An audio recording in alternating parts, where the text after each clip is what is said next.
Дорогие друзья, в любые времена встреча Нового года Я это инициировал известно. телефонный Nakapasok разговор с lamang президентом ng Российской Федерации.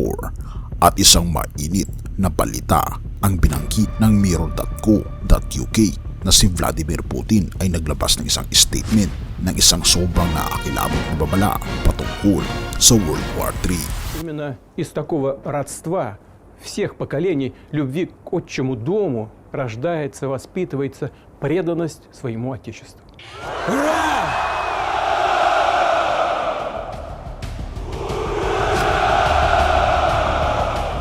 Ating itong pag-usapan, mga kaibigan.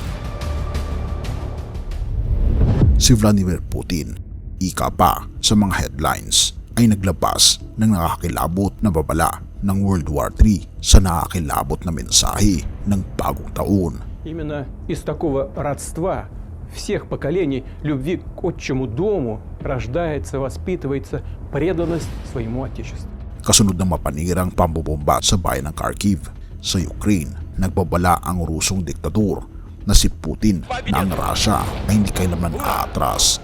Nagbabala nga na ang Russia ay hindi talaga aatras. Bagaman hindi niya tuwirang binanggit ang tunggalian sa Ukraine, pinuri rin ng Russian dictator ang kanyang mga kawani sa militar ng bansa.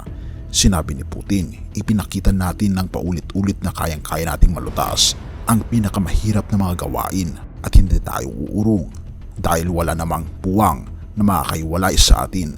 Ito ay matapos maglunsad ng hukbo si Putin ng mga bagong pambobomba laban sa Ukraine sa mga unang oras ng bagong taon. Ito ay kasunod ng kanyang pangako na maghiganti para sa tinawag na teroristang atake sa lungsod ng Belgorod sa Russia.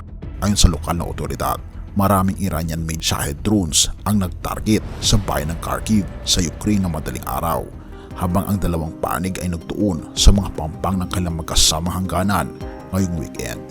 Sinulat ni Lord Tereho, ang alkalde ng Kharkiv, sa Telegram matapos ang mga atake. Bilang resulta ng gabi ang atake ng mga Russian drones sa Kharkiv, nasira mga gusali sa city center.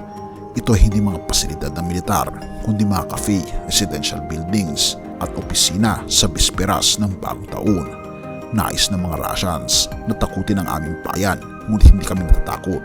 Ito ay matapos maglungsad ang hukbo ni Putin ng mga bagong pambobomba laban sa Ukraine sa mga unang oras ng bagong taon.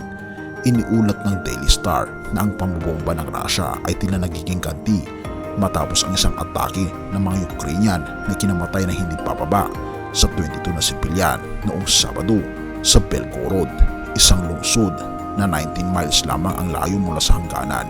Tinawag ni Russian Envoy Vasily Nebenzia ang isang umano'y pinakamatinding atake sa mga sibilyan sa Russia mula na magsimula ang tunggalian na isang sadyang hindi pinipiliang atake laban sa isang sibilyang target. Bilang tugon dito, sinabi ng British envoy na si Thomas Phipps sa United Nations kung gusto ng Russia nang may sisihin sa mga pagkamatay ng Russians sa digmaang ito, dapat itong magsimula kay President Putin. Hanggang ang digmaan ay patuloy na umiiral patungo sa ikalawang anibersaryo nito sa Pebrero. Inaasahan nila na ang dalawang presidente ay magbibigay ng mensahe sa bagong taon na kung ating mapapansin, hindi pa tayo nakakalayo ng 2024 ay napakarami ng banta at babala at mga peligro ang naranasan ng ating mundo na naniniwala ako kaibigan. Malapit na ang takdang panahon ng pagbabalik ng ating Panginoong Diyos. Dahil siya lamang ang makakapagbigay ng kalutasan sa lahat ng problema dito sa mundo. Purihin ang ating Panginoong Diyos at salamat kaibigan sa iyong panonood. Mga awit 145 verses 18 to 20.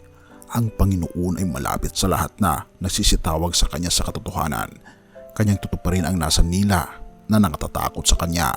Kanya ring titinggin ang kanilang daing at ililigtas sila. Kaibigan, ang ating Panginoong Diyos lamang ang tanging solusyon sa lahat ng trouble sa mundong ito.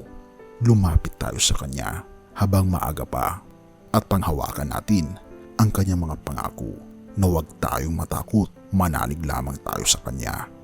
Purihin ang ating Panginoong Diyos at salamat kaibigan sa iyong panonood. Tayo manalangin. Ama naming banal, makapangyarihan naming Diyos, kami po'y lubos na nagpapasalamat sa inyo.